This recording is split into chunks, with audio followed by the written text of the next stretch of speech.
I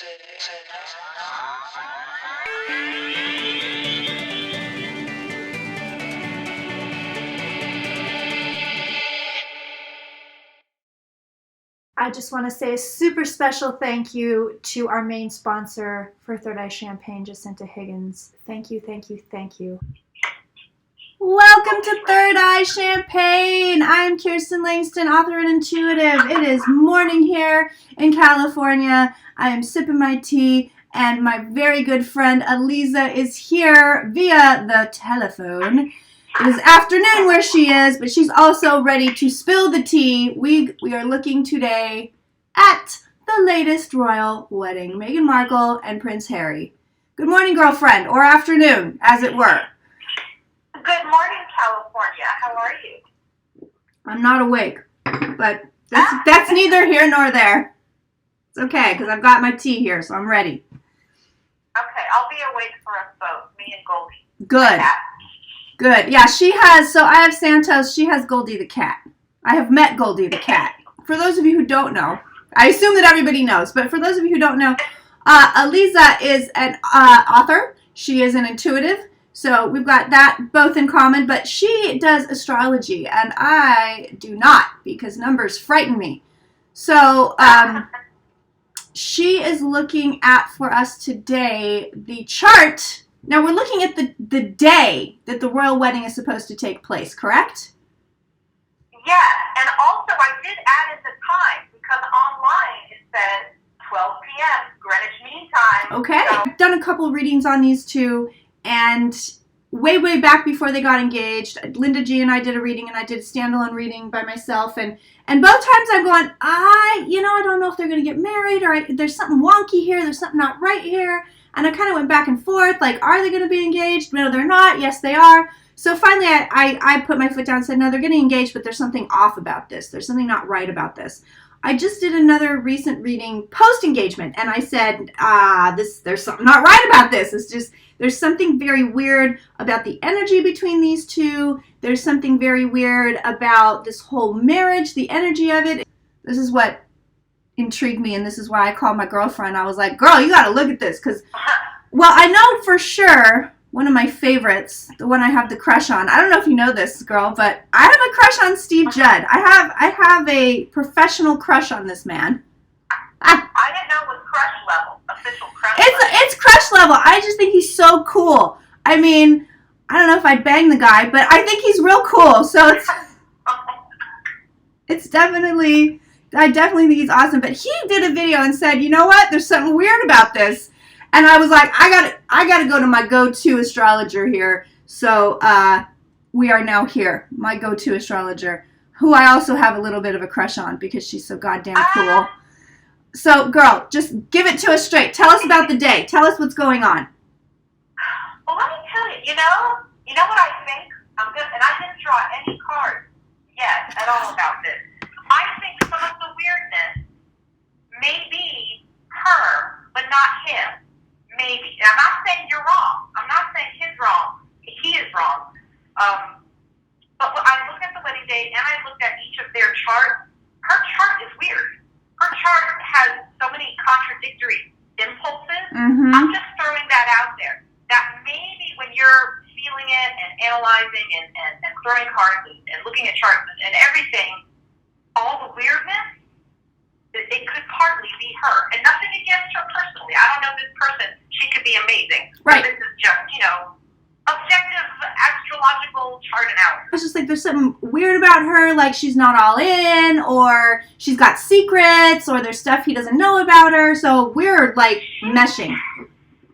She definitely has secrets. I think she definitely has had, and again, I don't know anything about her biography. I think she definitely had a traumatic childhood. Different than his, losing his mom so young. I don't know her story, but the chart is difficult. But about the wedding day. Yes. This is definitely a karmic relationship for them. Okay, so let's pretend for a moment that it's all on the up and up. Okay, he loves her, she loves him. Yeah, we want to get married. There are absolutely going to be lessons for them if they face them and do not run. That is the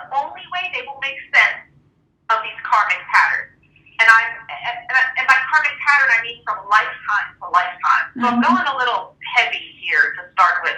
But Chiron is on the ascendant of this chart, and Chiron is wounds. And in a relationship, that's going to be, okay, we have to face all our wounded shit now. Do we really want to do that? So, it's kind of up to them if they can be mature. You know what I'm saying? Right. So if they can stomach doing it, then maybe they have a shot here? Yes, that's exactly what I'm saying. And I do think this is karmic, and I don't use that word lightly. Like, I don't go around saying, oh, karmic this and karmic that, but for them, with Chiron on the ascendant like this, and there's more, there is a heaviness to it. Yep. On the upside, they may also bring healing to other people. Now, let's say these two have a wonderful marriage. They're going to be a healing force in the lives of others. There is this huge Taurus emphasis, which I'm sure you noticed. There's a second house emphasis, which is the Taurus house, and then Taurus in and of itself, Sun, Mercury, and Uranus. And the most interesting thing is Uranus has just entered Taurus. Yes. And it's in this chart. So I want to say a couple things that are kind of simple, and then tell you the deep. That's the deep thing, okay? Yeah. So when we're dealing with Taurus, we're dealing with comfort, like all the stereotypes. Comfort, security, money, abundance, luxury. And while I was taking notes on these charts, he came to me. Because, sometimes I get bought, sometimes dead people talk to me, but sometimes the living will talk to me too. Yes. And he comes to me and he says, and he's talking about Meghan, and he says, I don't want her ever to have to worry about money, ever again. So this is really important to him, and really important, well, I don't know if it's as important to her. It's really important to him to do this for her, but the thing is, he doesn't realize that money doesn't equal love, and money doesn't equal security. So, I don't know if double-edged sword is the right phrase, but, we have all this Taurus, and he thinks if he surrounds her with abundance and luxury, he's going to give her the happy childhood she didn't have. Scorpio on the wheel always opposes Taurus. These signs are opposite. So, Jupiter is in Scorpio, and it's opposing this Taurus energy, which kind of balances out. And to get a little personal, I think the sex is really good. A very rich sex life. I think they're both spiritual people. Right. So they're both looking for that merge. They're looking for that, we're talking to God while we're doing it kind of thing. And it balances out the fears. It balances out some of the Taurus security fears. Do I have enough? I think they're going to find their peace when they have children, if they do have children. Yeah.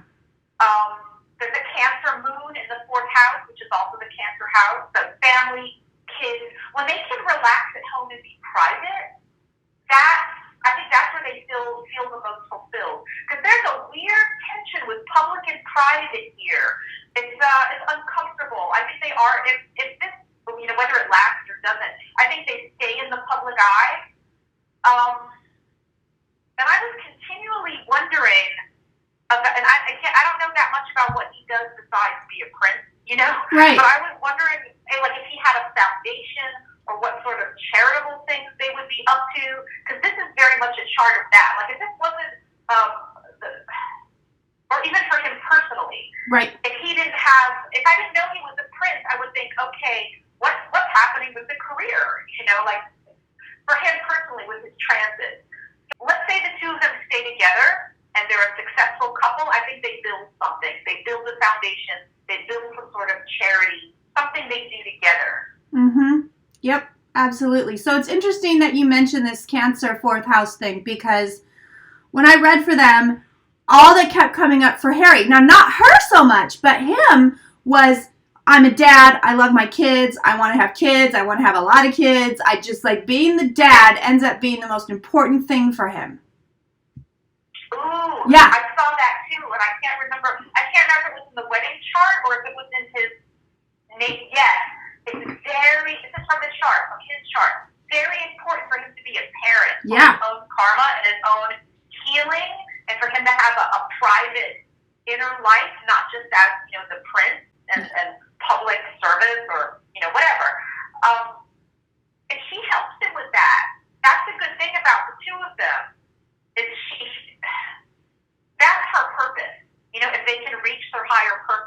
Yes. She helps him with that. Yep. Yeah, I totally saw that about him. It's essential. Yep. It was all over his cards. All over his cards. I mean, I put down several spreads, and every time it was Emperor, Page of Cups, 10 of Cups, like all these family cards where I'm just like, this is all this man gives a shit about.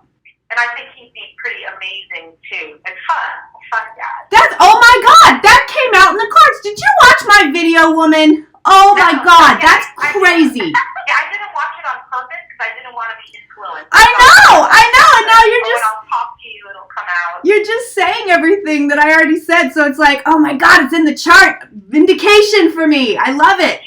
There's this career influence in this wedding chart because it's the 10th house.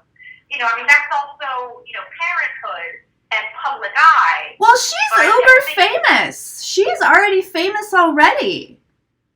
Right, she's an actress. Right. So let me tell you some good stuff that I think is true about their relationship. Some good, and then somewhere it can get hairy for them. Okay, I do think they're generally a happy couple, and again, this is from looking at the wedding day chart.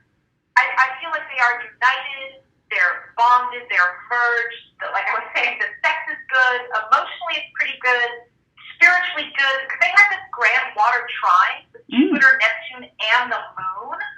So they read each other. They probably finish each other's thoughts. They're sympathetic to each other. And I think they're really solid, too, because of all this Earth, the Taurus, and there's also Capricorn. It keeps flashing for me. They're going to build something. They're going to build something, and it has to do with children. Someday, this obviously isn't going to be, year one of marriage. But right. Harry and Meghan's foundation for blah, blah, blah. Right. Okay. However, now here comes the dirty stuff, right? There is some intensity in this chart which cannot be ignored.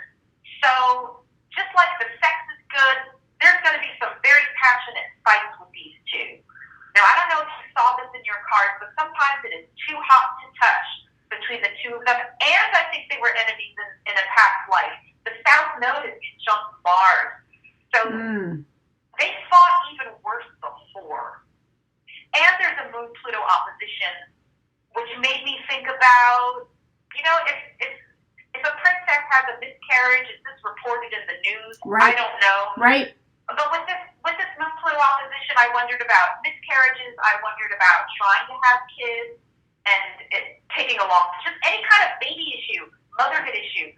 Maybe she wants to, maybe the pregnancy is fine and she has postpartum. Right. I think that came up for me too, actually. But there's mother stuff, and I don't think this is directly linked to his mother. Right. It's for them. So, for those of you who need a little bit of decoding, South Node is your past life, and Mars is the planet of war. So that's where she's getting that from. That's where she's saying, hey, they fought super big time in a past life. Like, bam, there it is. The motherhood thing, I picked that up immediately too, that she's not going to be as into it as he is, where he's like, I'm the dad, I'm gung-ho, and she's kind of like, whatever, I'm not interested in these kids. It's because she's got issues. She has so many fucking issues. Sorry, I feel bad. No, it's okay. It's my show. They expect cussing. If we don't cuss, people get upset. Okay. I don't want to be disrespectful to another human being on your show. But also, my caveat is it's her chart. I don't even know if I used that word correctly. It's the chart. The chart has so many fucking issues. So she may be very evolved and has worked through them all. Right. That's entirely possible. Picking up on it, she hasn't worked out her own stuff, so that when baby comes, it just triggers it. Yeah. It can be explosive. This intensity, Moon-Pluto opposition is like explosive. That's explosive emotion. So, and go ahead. Yeah. Go ahead. There's a Venus-Chiron square. Oh, so boy. When we first started talking about this, it was, and Venus actually changes signs that day. It's at the last degree of Gemini. It goes into Cancer like that afternoon. Oh, boy. And it squares. So this is the karmic lessons again. So let me ask you this. When you're getting married and Venus is changing from sign to sign on the day you're getting married, is this a good thing? Does it matter? Is it a bad thing? I was thinking about that because I don't know what anyone else would say, but I mean, that is a moment of instability. People talk about the 29th degree being a karmic degree, or Yes, zero. I've heard that. So it is a big deal, but for me, it would I noticed it, but for me, it would really be about what aspects is that Venus making. So let me ask you this. You're getting married. Would you choose to get married on that day, or would you say this is a terrible day to get married, there's something better? Oh, I would avoid this day. I wouldn't get married under a Pluto opposition. Just that in and of itself, and there's also a Venus-Saturn opposition. Yeah, I wouldn't get married on this day. They're going to hurt each other. They're going to hurt each other while they're married.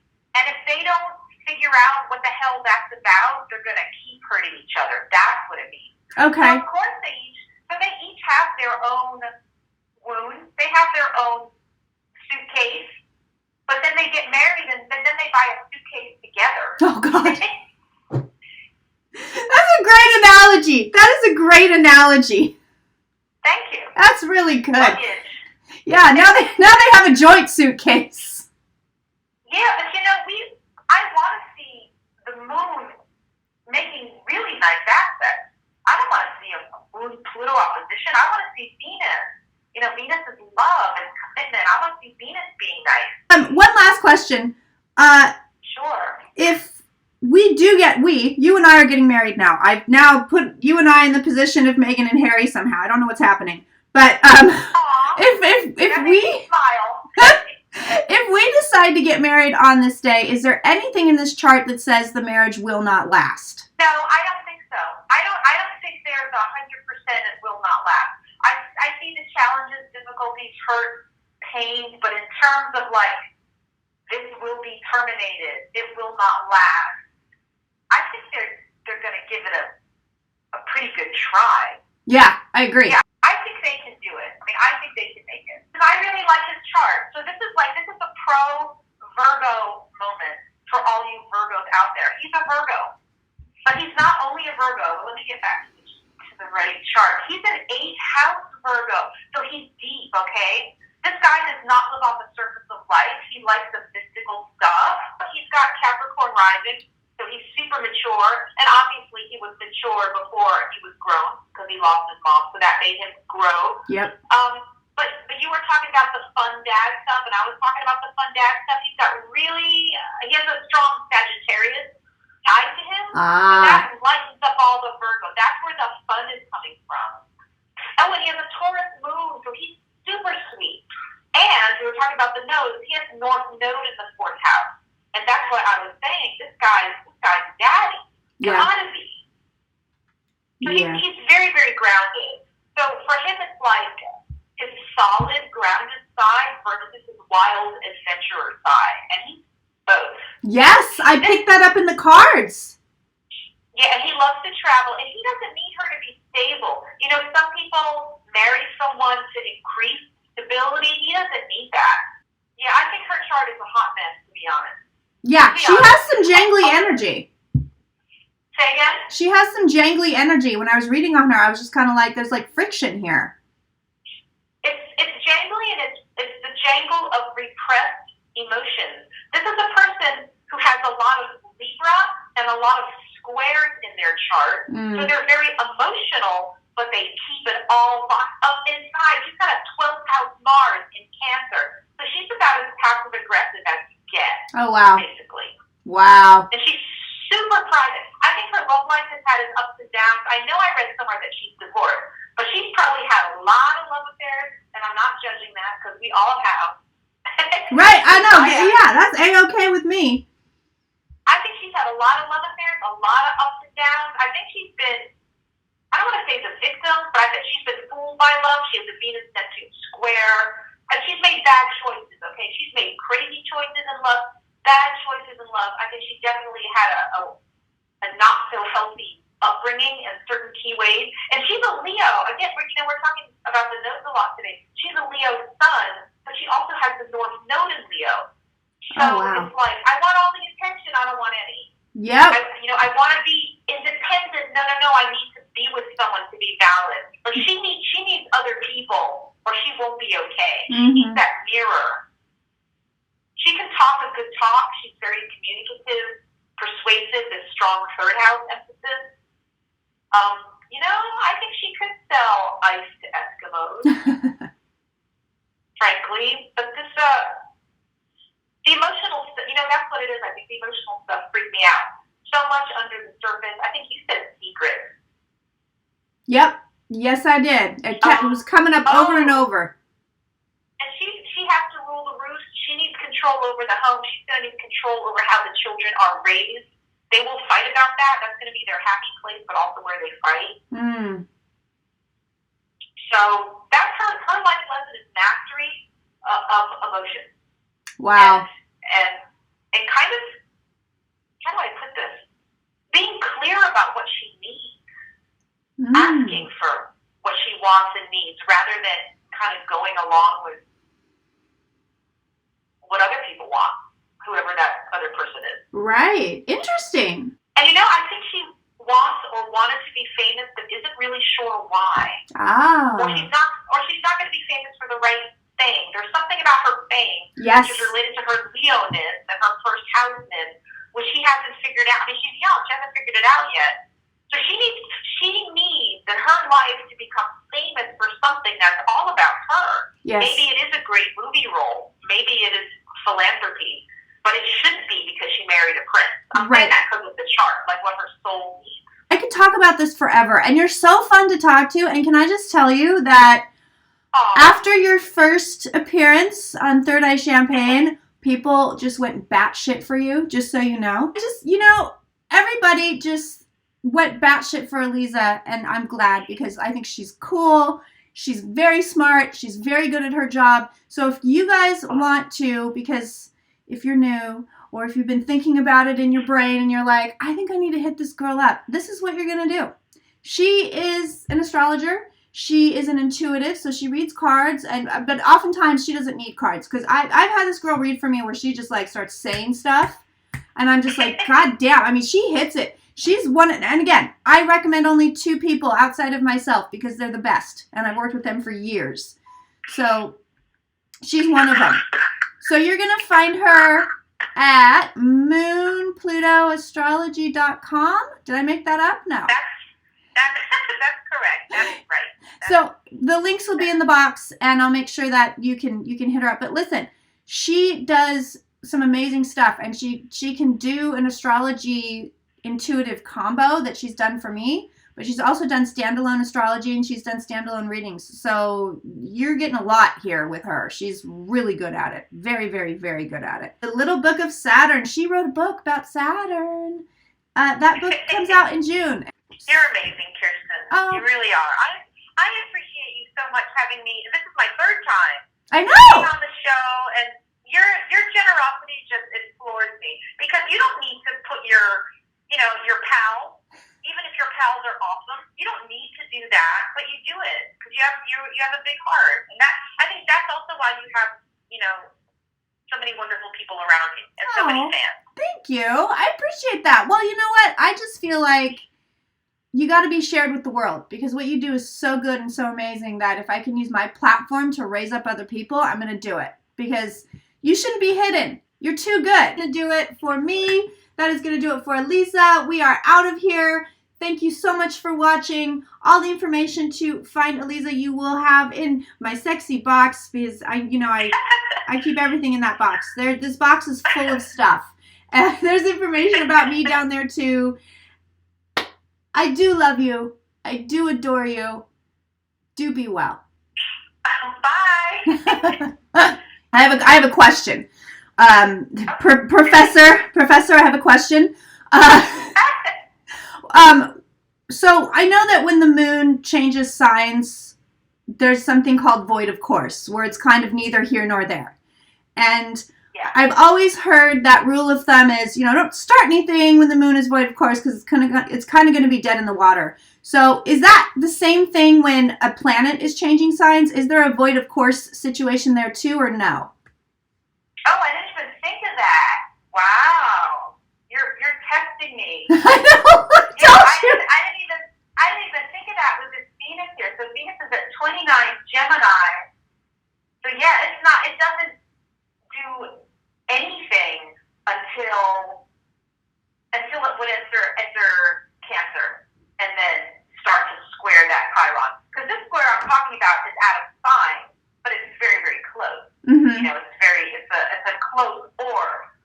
But yeah, this Venus is done. It is not affecting a major aspect. It's not affecting anything anymore. And you would have a void of course Venus. Wow. So some may think, see, that's the thing. Like, let's say you can make a case for anything. There's going to be some people who say, well, definitely don't get married. And then some people who say, well, what matters more is, this, that, or the other. Right. I'm glad you brought that up. I didn't even think about it. Like I said, I'm just, I don't do astrology. Again, the numbers frighten me, but there's certain things that, like, I get as a hobbyist, and that, the void of course thing, I'm always, like, curious about. It's just kind of a weird thing to me, so I always pay attention to it. And that's a very good point. Like, that combined with the Chiron square, big deal.